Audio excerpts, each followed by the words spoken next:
Olá, irmãos, nós estamos hoje encerrando uma série de 3 mensagens que começamos domingo retrasado, cujo tema é anúncio profético.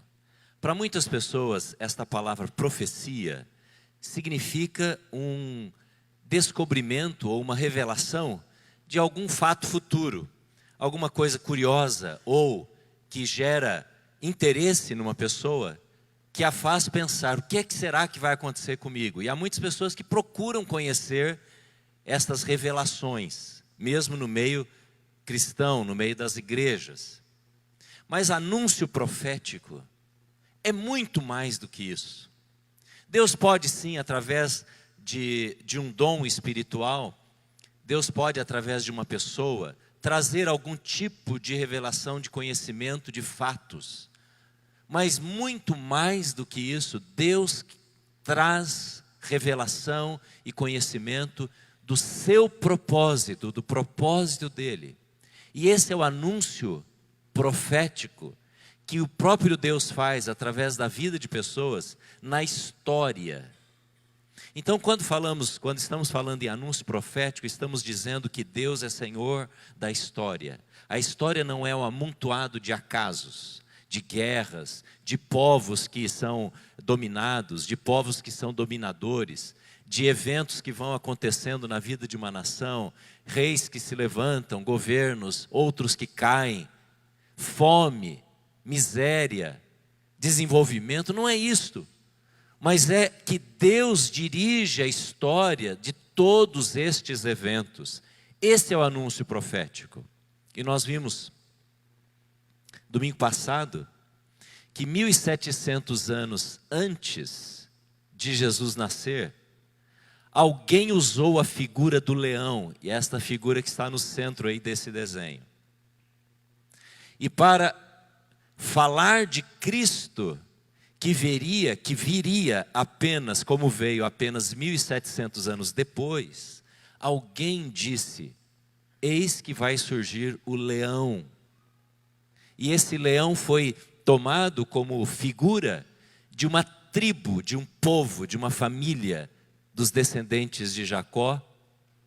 E ali então, esta figura se torna depois no Novo Testamento a figura para Cristo. E lá em Apocalipse nós vamos ver que Jesus é o leão da tribo de Judá. 1700 anos antes de Cristo. Mas cerca de 1000 anos antes de Cristo, um rei, que na verdade quando escreveu o Salmo 23 ainda não era rei, era pastor, ele escreve um poema que fala do pastor. 1000 anos antes de Cristo.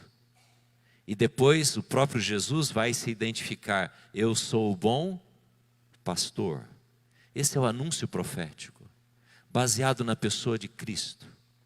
E hoje nós vamos ver uma outra profecia que foi dada 700 anos antes de Cristo. Então 1700, 1000 anos, 700 anos em números redondos, uma outra profecia para falar desta terceira imagem da direita, o servo sofredor.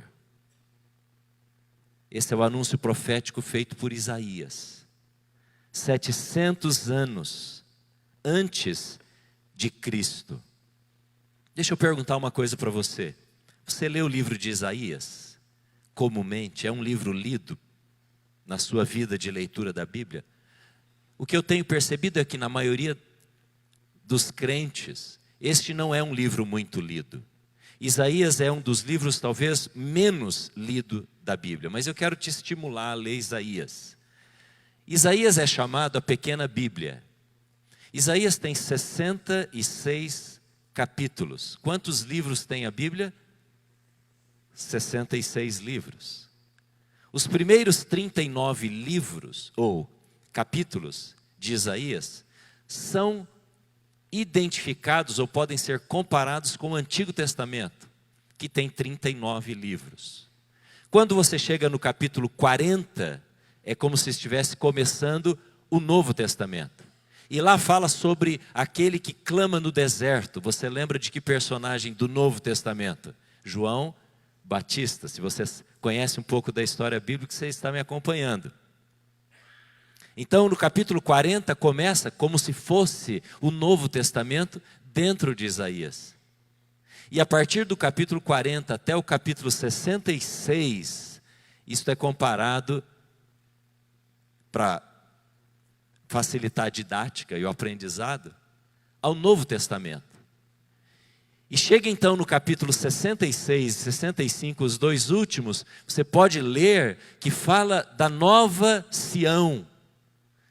É como se fosse o Apocalipse, que fala da nova Jerusalém, desta esperança da eternidade futura.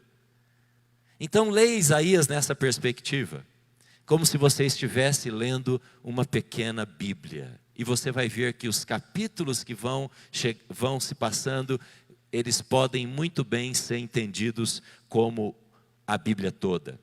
Há palavras duras nos primeiros capítulos.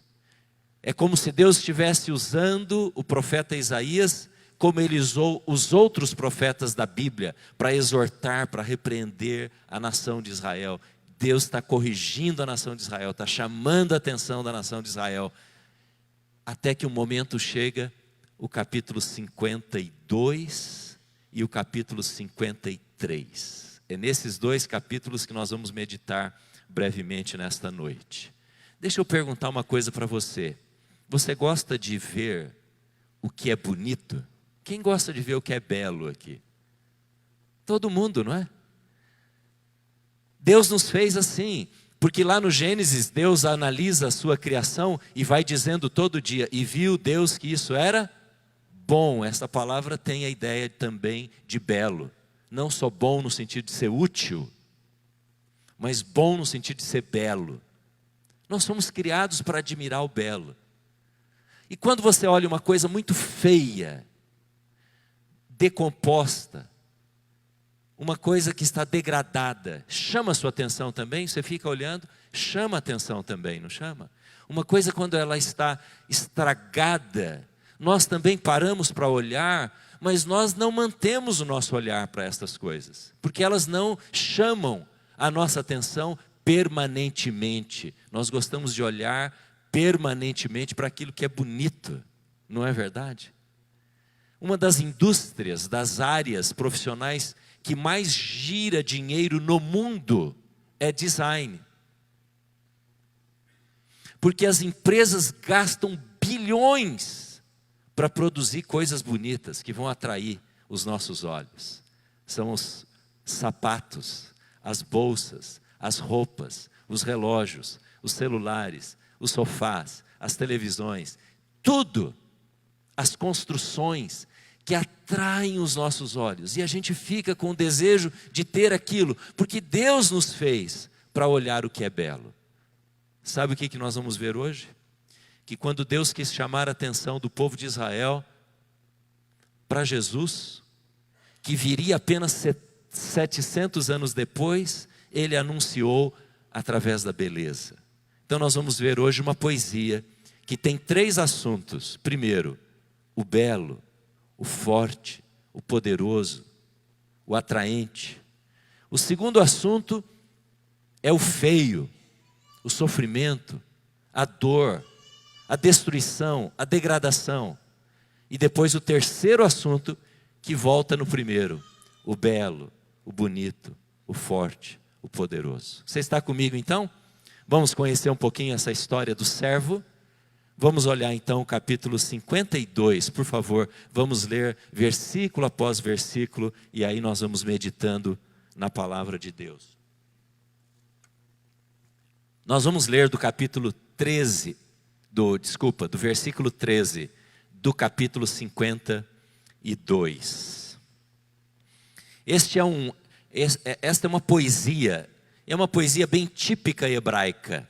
E esta poesia que chama quiasmo, ela tem esta frequência, essa modulação, essa maneira de fazer o poema. O primeiro assunto, o segundo assunto, depois volta para o primeiro assunto e termina a poesia. É como se fosse um hino que tem 2 estrofes que falam do mesmo tema e o coro no meio.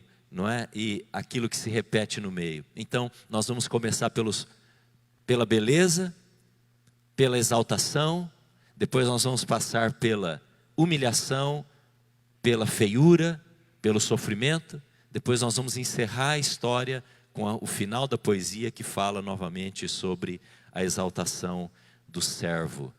Por isso esse texto é chamado como texto do servo sofredor. Então vamos lá, capítulo 52, versículo 13. Olha como Deus chama a atenção do povo. Vejam o meu servo, que agirá com sabedoria, será engrandecido, elevado e muitíssimo exaltado. Deus está chamando a atenção de Israel. Perceba aqui, eu preciso dizer uma coisa a você, para você entender bem esse texto. O povo de Israel estava dividido em dois grupos. A turma do norte, o reino do norte, que na época que Isaías escreveu já estava sendo e já havia sido invadido pelos assírios. E o reino do sul, que seria dominado totalmente pela Babilônia. Portanto, o povo estava em petição de miséria e aumentaria assim a sua miséria. Então, quando Deus quer chamar a atenção do povo para o seu servo, para o Messias, para aquele que era a solução da nação de Israel, ele usa a forma do belo, que nós acabamos de falar. Olha o que ele diz, vejam, olhem, ele está despertando essa possibilidade, não é, de olhar, este sentido da visão. Vejam o meu servo, no versículo 13, ele agirá com sabedoria, será engrandecido, elevado e muitíssimo exaltado. Para alguém que está sofrendo, Deus diz, olha o meu servo, ele será exaltado, ele dominará sobre todas as coisas. E ele diz, assim como houve muitos que ficaram pasmados diante dele, a sua aparência estava tão desfigurada, mas ele se tornou irreconhecível como homem, não parecia um ser humano, de igual modo, olha a exaltação de novo, ele aspergirá muitas nações, isto é, ele alcançará, aspergir é jogar água, salpicar assim, não é? Ele aspergirá muitas nações, isto é, ele alcançará muitas nações. Deus está falando para a nação de Israel que o seu propósito, o propósito de Deus não era apenas salvar Israel, mas era alcançar os assírios, era alcançar os babilônios, era para alcançar os gentios através da nação de Israel. E ele diz, o meu servo alcançará muitas nações, reis se calarão, ou reis calarão a boca por causa dele, pois aquilo que não lhes foi dito verão, e o que não ouviram compreenderão. Deus está dizendo, este meu servo é exaltado, vocês precisam ouvi-lo. O que aconteceu?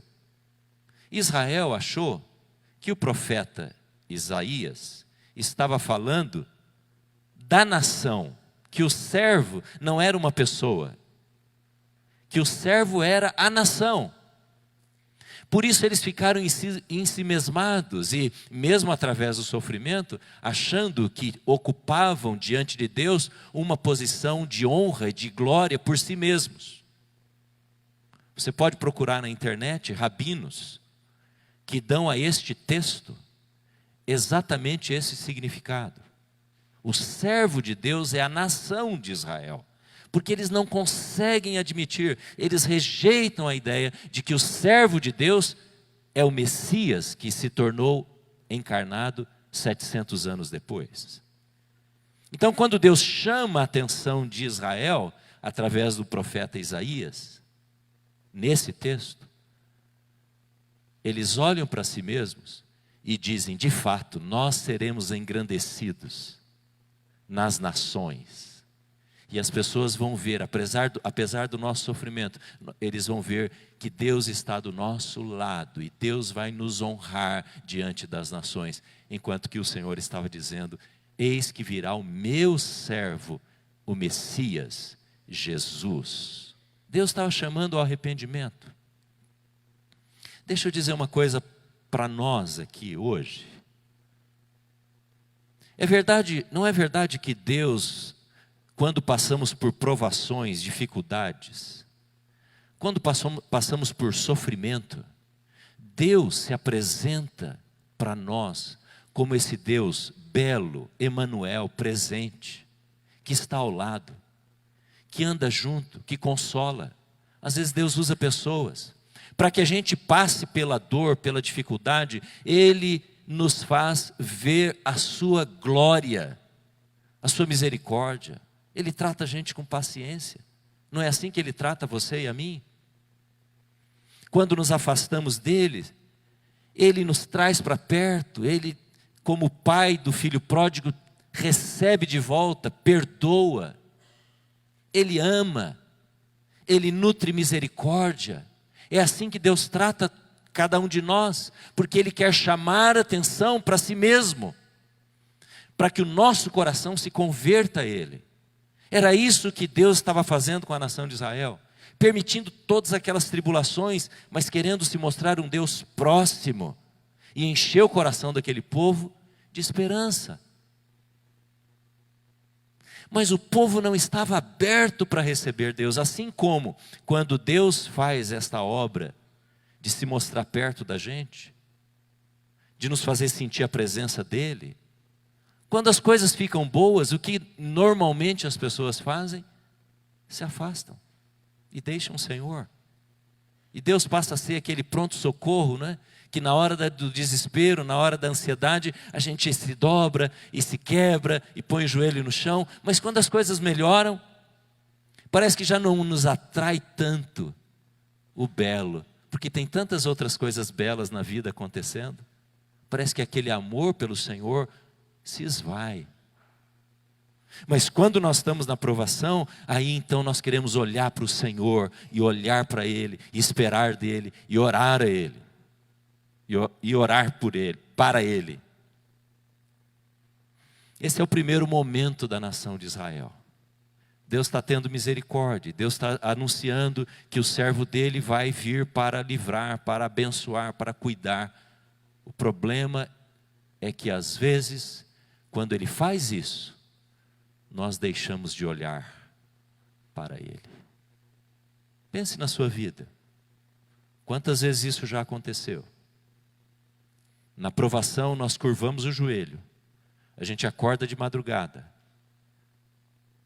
a gente ora, a gente pede oração, mas depois que passa, as coisas entram no eixo, as coisas se tornam mais fáceis, e aí então nós ficamos distraídos com a vida. Esse é o grande risco. Por isso, a poesia entra no segundo momento, que é apresentar o sofrimento deste servo. E eu quero convidar você agora a ler o primeiro versículo do capítulo 53, que é quando ele começa a descrever a feiura, a degradação, o sofrimento, a destruição deste servo, que entrará nesse processo por amor ao seu povo. Olha o que ele diz. Quem creu? Ele faz duas perguntas para iniciar este tema.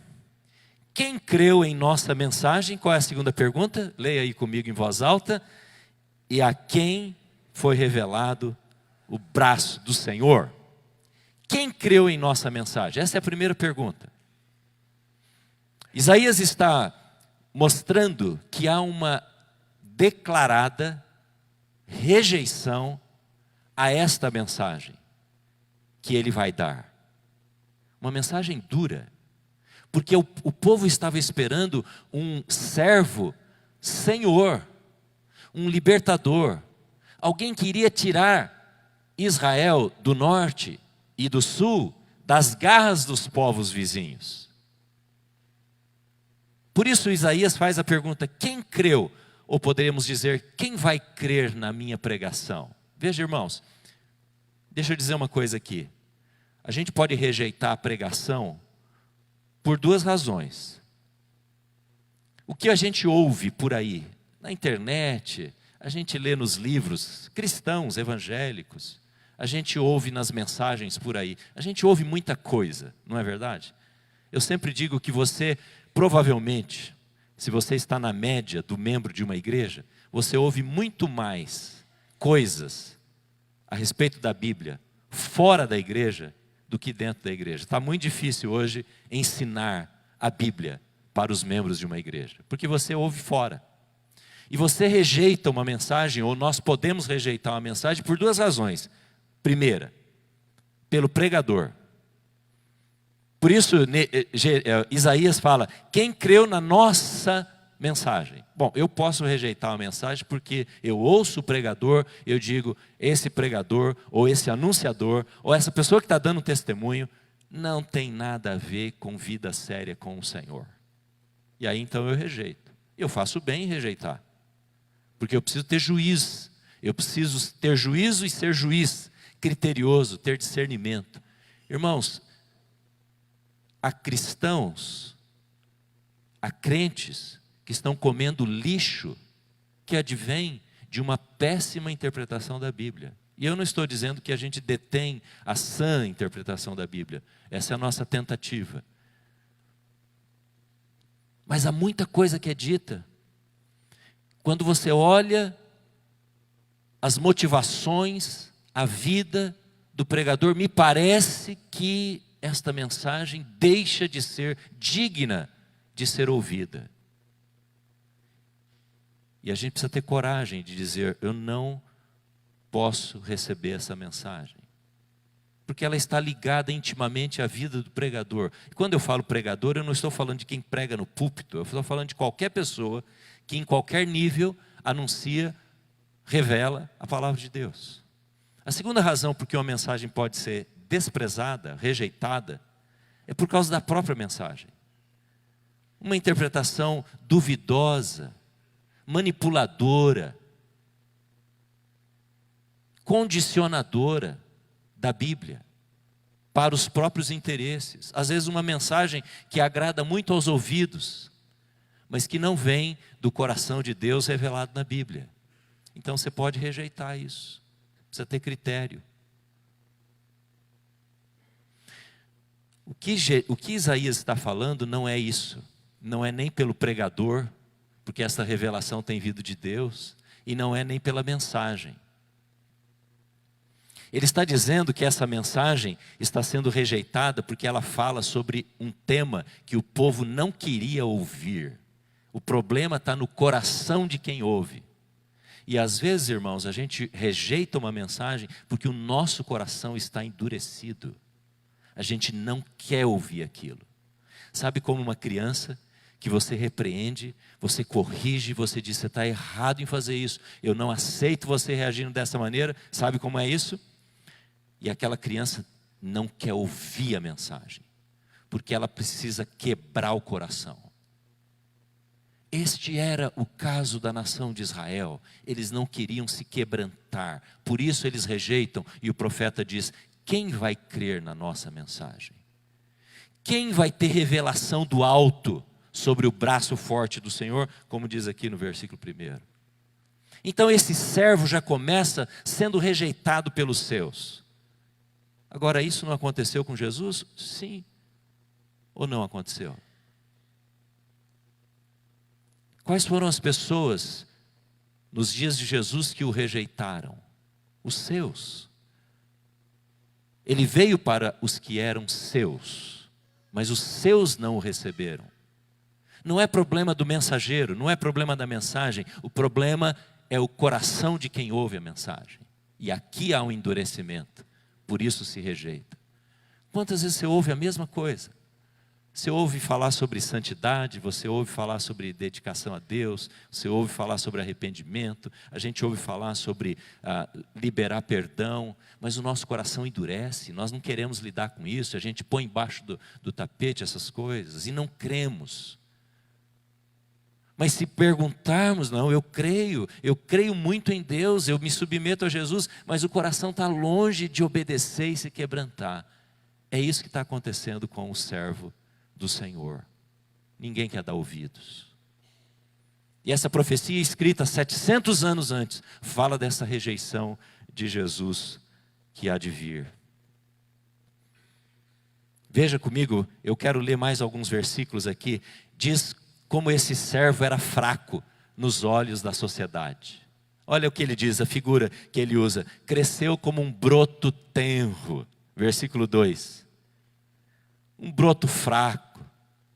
Hoje eu vi uma árvore pertinho de casa ali, com alguns pequenos brotos, ela secou inteirinha, e alguns pequeninos brotos começaram a nascer, mas uma coisa que se você tocar, ela já cai.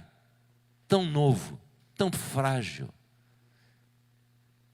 E esse servo é esse broto, que pode ser destruído e facilmente eliminado. Veja o que ele diz no versículo 2 ainda, é como uma raiz numa terra seca.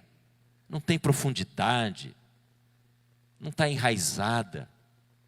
Quem vai querer uma raiz assim? Quem quer uma planta com raiz fraca? É esse servo que está sendo descrito. E veja o que diz, continuando no 2, ele não tinha qualquer beleza, majestade que nos atraísse. Ele está dizendo, não há beleza. A gente gosta de olhar para servo bonito, servo poderoso. Deus que resolve as coisas. Essa é a mensagem que é dita por aí. Como que desafiando Deus. Se não resolve, não é Deus. Quer dizer, se não faz a coisa do jeito que eu quero, não me atrai. Esse Deus que está sendo consumido por pessoas. Ele não tinha qualquer beleza ou majestade. Veja, versículo 2 ainda. Que nos atraísse, nada havia em sua aparência para que o desejássemos. Irmãos, há situações em que Deus não se manifesta com aquele livrador, libertador. Ele vai permitir que a gente ande no vale, na dificuldade, porque Ele quer tratar coração, Ele quer lidar com profundidade do nosso coração. E a gente quer um Deus que nos atraia, que mostre o seu poder. Ele diz aqui, nada que olhássemos para Ele nos fazia desejá-lo. Versículo 3, foi desprezado, rejeitado pelos homens, homem de dores e experimentado no sofrimento. Como alguém de quem os homens escondem o rosto, foi desprezado, e nós não o tínhamos em nenhuma estima. Aqui no versículo 4, ele começa a falar sobre o que esse servo faz pelo seu povo. Leia comigo, por favor, em voz alta o versículo 4. Você pode ler comigo?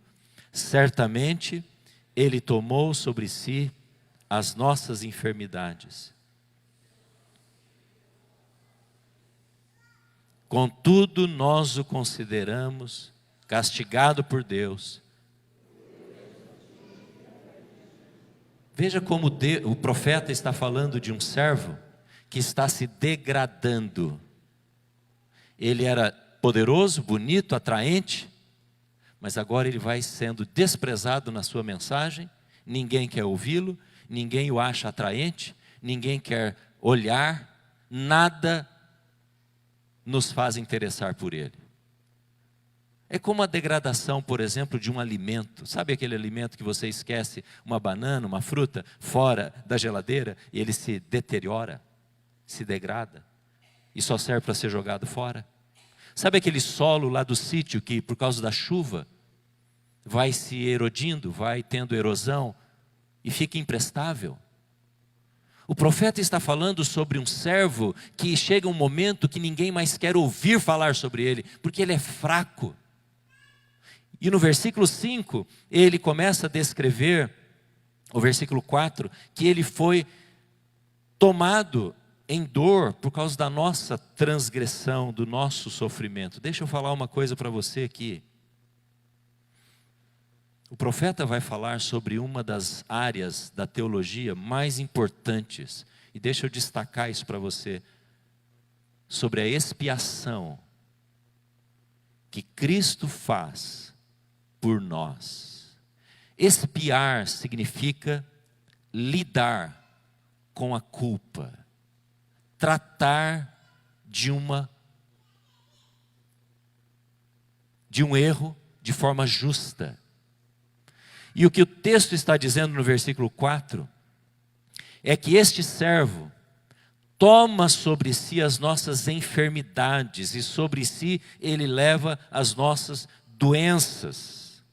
Veja, alguém pode pensar que Deus aqui está falando sobre enfermidade física. Então, Jesus tomou o câncer, Jesus tomou a dor de garganta, Jesus tomou a dor de cabeça. Não é isso, irmãos, isso é muito simplista, é muito raso.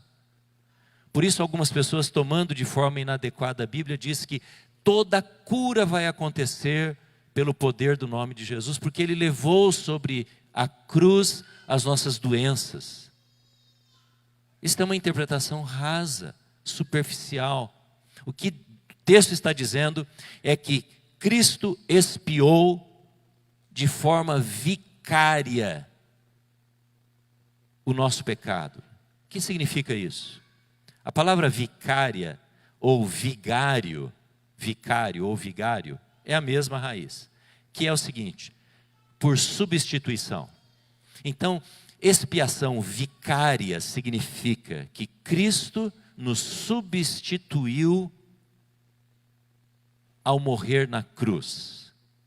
E Ele pega o nosso pecado, toma sobre si e vai para a cruz e expia e elimina e limpa a culpa que estava sobre nós, a enfermidade, a degradação, a morte que estava sobre nós.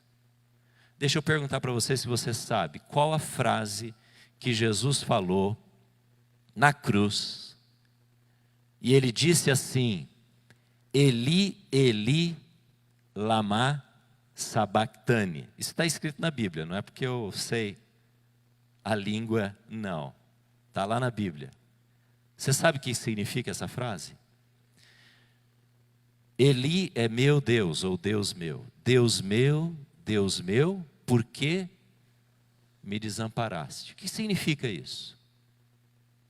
Alguém já disse assim, que se Jesus não tivesse morrido na cruz, nós iríamos morrer na cruz. Você não iria morrer na cruz. Nem eu iria morrer na cruz. Porque nós não vivemos num país que tem a pena capital através da cruz. Se você estivesse num estado americano, talvez se você fizesse um erro capital, você iria morrer na cadeira elétrica. O problema não é a morte, porque todos nós vamos morrer. O problema é a separação de Deus. Jesus diz: Eli, Eli, lama sabactani, ou Deus meu, por que me desamparaste? Porque Ele toma sobre si, Ele nos expia, substituindo-nos na separação de Deus. Uma pessoa sem Cristo, quando morre, ela está definitivamente separada de Deus, e ela vai entrar no céu dizendo: Deus meu, o Senhor me desamparou. É verdade, porque essa pessoa não recebeu a expiação em substituição ou vicária que Cristo faz. Você compreende isso? Se você não entende isso, se alguém não entende isso, não entende porque Jesus morreu na cruz. Ele pensa que é a cruz. Nós cantamos agora há pouco: a cruz tem atrativo sem fim. Mas não é a cruz. É a morte substitutiva de Jesus, que foi na cruz, mas poderia ter sido em qualquer outro lugar. Essa cruz foi profetizada 1000 anos antes de Cristo. Mas não é a cruz. E as pessoas usam como um símbolo de salvação a cruz. A salvação é Jesus que nos substitui na cruz. Amém, irmãos? Entendem isso? Então é uma expiação. Jesus lida como servo e nos substitui nessa separação de Deus. Por isso a Bíblia diz que Jesus pisou o inferno, porque lá Ele estava separado do Pai. Porque Ele antevê a entrada dele, quando Ele vai pregar aos espíritos que estão mortos no inferno. Lugar este habitado até hoje. Haverá um dia que o inferno será lançado no lago de fogo, no julgamento final. E Jesus está separado do Pai, dessa comunhão que Ele tem na eternidade. É isso que nos atrai em Jesus, porque Ele nos substitui neste peso que o pecado faz. Por isso a Bíblia diz que nós nascemos mortos e morreremos mortos. Parece uma contradição, não é? Nascemos mortos, sem comunhão com Cristo. E morreremos mortos, porque iremos para o inferno se não confessarmos Jesus como nosso Senhor e o nosso Salvador. Você já fez isso? Eu não sei se você já fez. Mas o Espírito Santo testifica com o nosso espírito que passamos a ser filhos de Deus. E aí então temos comunhão. E não mais, nunca mais, e não precisaremos mais orar como Jesus orou, porque Ele nos substituiu. Quando Ele disse, o Senhor me desamparou. Você e eu nunca seremos desamparados. Você pode morrer da forma mais trágica, da forma mais suave. Você pode morrer dormindo. Mas você entrará na eternidade no momento que você fechar os seus olhos. Amém? Porque Ele nos substituiu, Ele toma as nossas enfermidades, a nossa podridão, o nosso pecado. É certo que o Senhor nos cura de enfermidades. Eu não estou dizendo aqui que Jesus não cura de enfermidades. Nós somos testemunhas disso.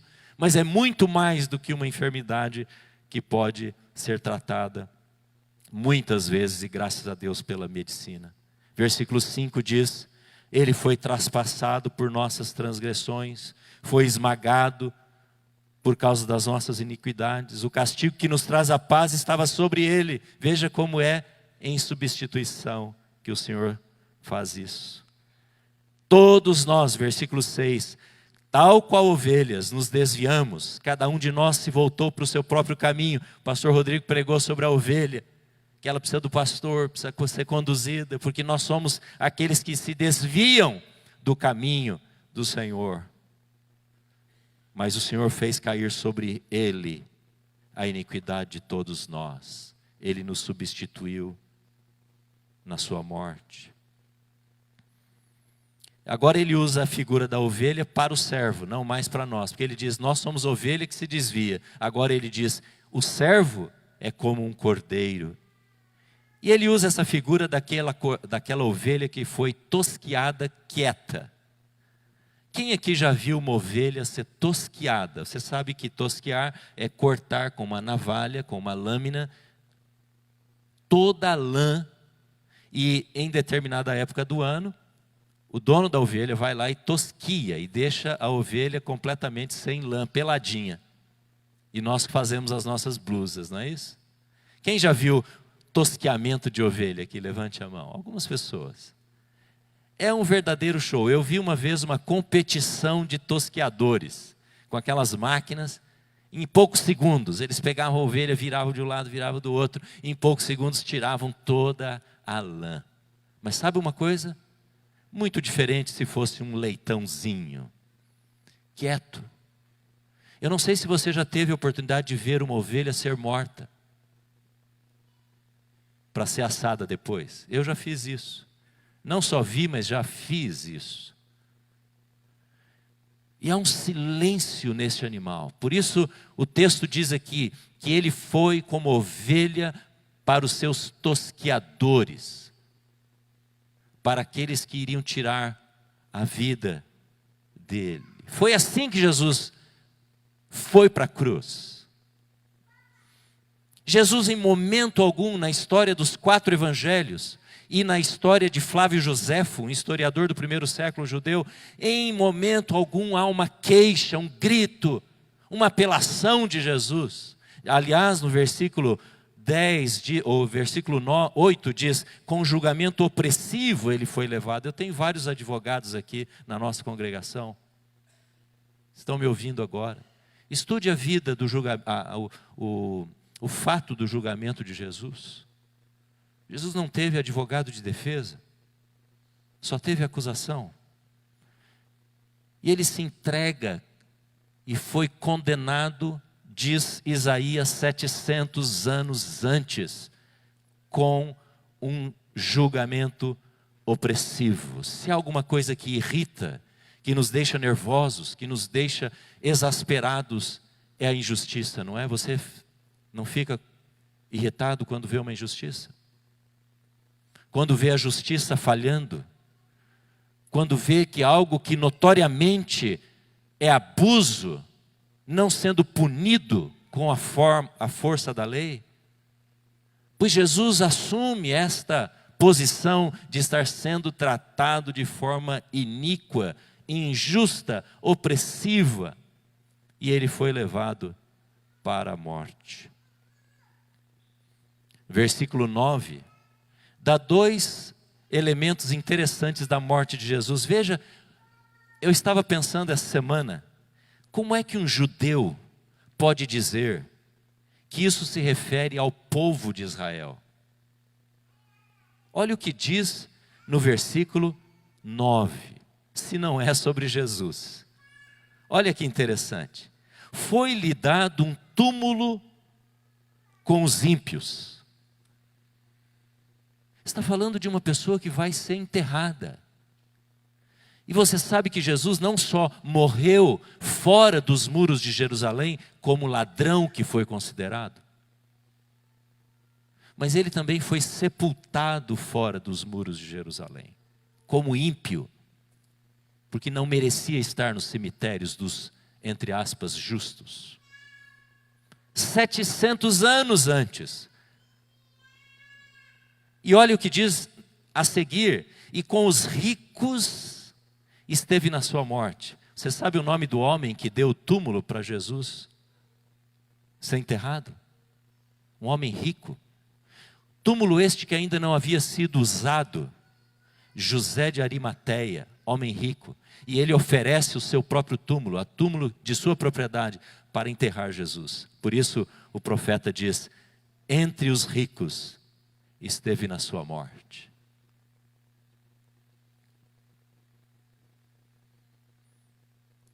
Mas no versículo 10, agora nós estamos entrando no final, há uma conjunção adversativa.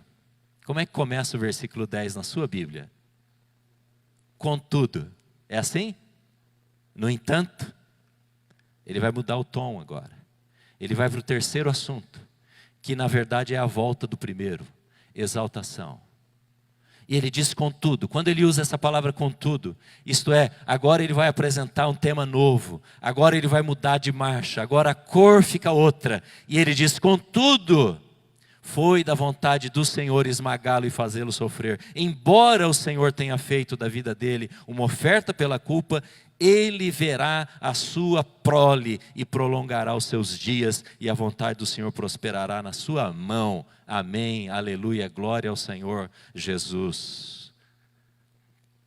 Olha o que ele diz no versículo 11: depois do sofrimento da sua alma, ele verá a luz, ressurreição de Cristo. Ele verá a luz, sairá do túmulo, ele verá a luz e ficará satisfeito. Ele vai olhar para trás para a sua própria obra e ele vai ficar satisfeito. Ele vai ficar completamente jubiloso por aquilo que fez. Pelo conhecimento, meu servo justo justificará muitos e levará a iniquidade deles. Jesus está sendo anunciado aqui como aquele que vai agir não apenas no meio da nação de Israel, mas perante todas as nações. Versículo 12: por isso eu lhe darei uma porção entre os grandes. Irmão, você sabe que ainda até hoje a Bíblia é o livro mais editado e mais lido em todo o mundo. O nome de Jesus, ainda que muitos países, muitos povos não o conheçam, é o nome mais conhecido de todo o mundo. Não tem dúvidas que a promessa e a profecia de Isaías se cumpre na pessoa de Jesus. Ele dividirá os despojos com os fortes, diz o versículo 12. Porquanto ele derramou a sua vida até a morte. Foi contado entre os transgressores, pois ele levou o pecado de muitos e pelos transgressores intercedeu. Ele assume, finalizando o texto, o papel de intercessor. Esses dias eu estava ouvindo um pregador no rádio, passando por uma das rádios, e a frase dita colocava Jesus sim no papel de intercessor, mas que junto com ele havia uma outra pessoa com o mesmo crédito e o mesmo papel de Jesus. O texto termina dizendo: pelos transgressores intercedeu. Isso foi uma paulada, não é uma bomba na cabeça da nação de Israel. Os transgressores, vocês são os transgressores. E a partir daí, você vai ver até o final do livro, até o 66, palavras de esperança, palavras de renovo, palavras de encorajamento. Eu quero convidar você para, ao encerrarmos hoje, olhar um texto que está em Filipenses. Você pode virar sua Bíblia agora lá para o Novo Testamento. É um outro cântico,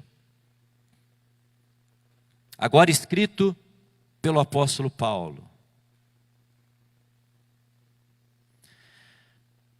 Podemos dizer que este cântico é uma miniatura de Isaías 53.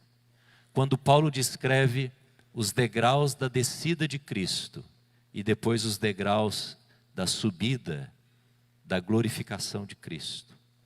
Olhe os primeiros degraus. Esse é o cântico do esvaziamento de Cristo. Ele diz no capítulo 2 de Filipenses, versículo 5, seja a atitude de vocês a mesma de Cristo Jesus. Qual foi a atitude de Cristo Jesus? Ele começa a listar agora. Embora sendo Deus, não considerou que o ser igual a Deus era algo a que devia apegar-se, mas esvaziou-se a si mesmo, vindo a ser servo, tornando-se semelhante a homens, sendo encontrado em forma humana, humilhou-se a si mesmo, foi obediente até a morte e morte de cruz. Veja como começa o texto que eu acabo de ler.